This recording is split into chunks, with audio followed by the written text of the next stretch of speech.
ਪਾਠ ਪਹਿਲਾਂ ਇਬਰਾਨੀਆਂ ਦੇ ਨਾਮ ਸੰਤ ਪੌਲੁਸ ਦਾ ਪੱਤਰ, ਉਸ ਦੀ 11 ਬਾਬ 1 ਤੋਂ 2 ਐਤ ਅਤੇ 8 ਤੋਂ 19 ਐਤ ਤੱਕ।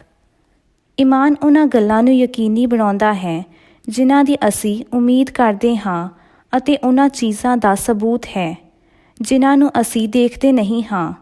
ਦਰਅਸਲ ਈਮਾਨ ਨਾਲ ਹੀ ਸਾਡੇ ਪੁਰਖੇ ਖੁਦਾ ਨੂੰ ਪਸੰਦ ਆਏ ਸਨ।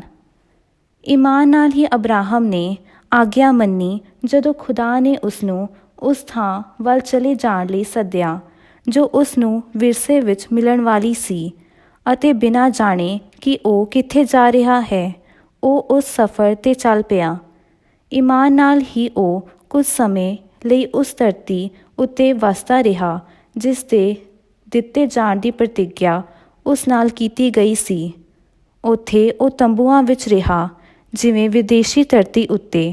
ਇਸ ਤਰ੍ਹਾਂ ਹੀ ਇਸਹਾਕ ਅਤੇ ਯਾਕੂਬ ਵੀ ਰਹੇ ਜੋ ਉਸ ਦੇ ਨਾਲ ਉਸੇ ਹੀ ਪ੍ਰਤਿੱਗਿਆ ਦੇ ਵਾਰਿਸ ਸਨ, ਕਿਉਂ ਜੋ ਉਹ ਉਸ ਸ਼ਹਿਰ ਦੀ ਤੱਕ ਵਿੱਚ ਰਿਹਾ ਜਿਸ ਦੀਆਂ ਪੱਕੀਆਂ ਨੀਹਾਂ ਸਨ ਅਤੇ ਜਿਸ ਦਾ ਨਿਰਮਾਣਕਾਰ ਅਤੇ ਉਸਾਰਨ ਵਾਲਾ ਖੁਦਾ ਹੈ।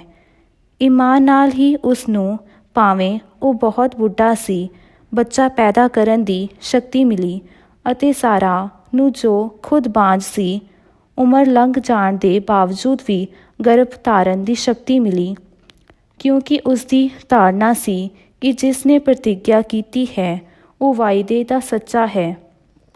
ਇਸ ਲਈ ਇੱਕ ਆਦਮੀ ਤੋਂ ਜੋ ਮਰੇ ਬਰਾਬਰ ਸੀ ਇੰਨੀ ਸੰਤਾਨ ਪੈਦਾ ਹੋਈ ਜੋ ਆਕਾਸ਼ ਦੇ ਤਾਰਿਆਂ ਦੀ ਤਰ੍ਹਾਂ ਬੇਸ਼ੁਮਾਰ ਹੈ ਅਤੇ ਸਾਗਰ ਦੇ ਕੰਢੇ ਦੀ ਰੇਤ ਦੇ ਕਣਾਂ ਵਾਂਗ ਅਣਗਿਣਤ। ਪ੍ਰਤਿੱਗਿਆ ਦਾ ਫਲ ਪਾਏ ਬਿਨਾਂ ਉਹ ਸਭ ਈਮਾਨ ਵਿੱਚ ਮਰੇ ਗਏ, ਪਰ ਉਹਨਾਂ ਨੇ ਦੂਰੋਂ ਦੇਖਿਆ ਅਤੇ ਉਸ ਦਾ ਸਵਾਗਤ ਕੀਤਾ। ਉਹਨਾਂ ਮੰਨਿਆ ਕਿ ਉਹ ਧਰਤੀ ਉੱਤੇ ਵਿਦੇਸ਼ੀ ਅਤੇ ਅਜਨਬੀ ਸਨ, ਕਿਉਂ ਜੋ ਲੋਕ ਜਿਹੜੇ ਇੰਝ ਕਹਿੰਦੇ ਹਨ ਉਹ ਇਹ ਸਪਸ਼ਟ ਕਰ ਦਿੰਦੇ ਹਨ ਕਿ ਉਹ ਆਪਣੇ ਵਤਨ ਦੀ ਖੋਜ ਵਿੱਚ ਲੱਗੇ ਹਨ। ਜੇਕਰ ਉਹ ਉਸ ਦੇਸ਼ ਬਾਰੇ ਸੋਚਦੇ ਹੁੰਦੇ ਜਿੱਥੇ ਉਹ ਨਿਕਲ ਕੇ ਆਏ ਸਨ ਤਾਂ ਉੱਥੇ ਵਾਪਸ ਚਲੇ ਜਾਣ ਦਾ ਮੌਕਾ ਉਹਨਾਂ ਕੋਲ ਸੀ। ਪਰ ਹੋਇਆ ਇਹ ਕਿ ਉਹ ਤਾਂ ਇੱਕ ਬਿਹਤਰ ਦੇਸ਼ ਦੇ ਚਾਹਵਾਨ ਸਨ, ਅਰਥਾਤ ਸਵਰਗੀ ਦੇਸ਼। ਇਸ ਲਈ ਖੁਦਾ ਉਹਨਾਂ ਦਾ ਖੁਦਾ ਅਖਵਾਉਣ ਤੋਂ ਸ਼ਰਮਿੰਦਾ ਨਹੀਂ ਹੁੰਦਾ। ਸੱਚ ਇਹ ਹੈ ਕਿ ਉਸਨੇ ਉਹਨਾਂ ਲਈ ਇੱਕ ਸ਼ਹਿਰ ਤਿਆਰ ਕੀਤਾ ਹੋਇਆ ਹੈ। ਈਮਾਨ ਨਾਲ ਹੀ ਜਦੋਂ ਅਬਰਾਹਮ ਦੀ ਪ੍ਰੀਖਿਆ ਹੋ ਰਹੀ ਸੀ ਤਾਂ ਉਸਨੇ ਇਸਹਾਕ ਦਾ ਚੜ੍ਹਾਵਾ ਚਾੜ੍ਹਿਆ ਜਿਸ ਨੂੰ ਪ੍ਰਤਿੱਗਿਆ ਦਿੱਤੀ ਗਈ ਸੀ।